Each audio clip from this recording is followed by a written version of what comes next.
This process of manipulation by the corporatocracy through the use of debt, bribery, and political overthrow is called globalization. Just as the Federal Reserve keeps the American public in a position of indentured servitude through perpetual debt, inflation, and interest, the World Bank and IMF serve this role on a global scale. The basic scam is simple. Put a country in debt either by its own indiscretion or through corrupting the leader of that country. Then impose conditionalities or structural adjustment policies, often consisting of the following. Currency devaluation. When the value of a currency drops, so does everything valued in it. This makes indigenous resources available to predator countries at a fraction of their worth. Large funding cuts for social programs.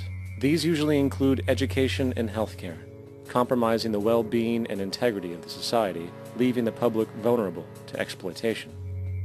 Privatization of state-owned enterprises. This means that socially important systems can be purchased and regulated by foreign corporations for profit.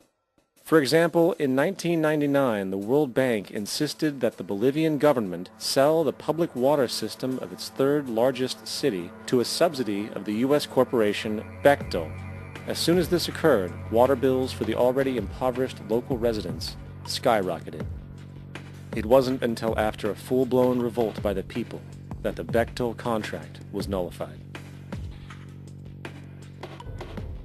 Then there is trade liberalization, or the opening up of the economy through removing any restrictions on foreign trade. This allows for a number of abusive economic manifestations, such as transnational corporations bringing in their own mass-produced products, undercutting the indigenous production and ruining local economies. An example is Jamaica, which, after accepting loans and conditionalities from the World Bank, lost its largest cash crop markets due to competition with Western imports. Today, countless farmers are out of work, for they are unable to compete with the large corporations. Another variation is the creation of numerous, seemingly unnoticed, unregulated, inhumane sweatshop factories, which take advantage of the imposed economic hardship.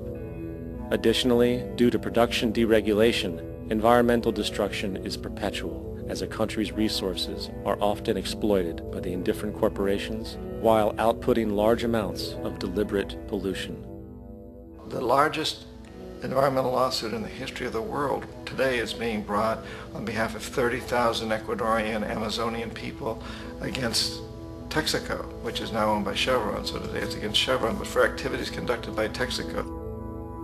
Estimated to be more than 18 times what the Exxon Valdez dumped into the coast of Alaska.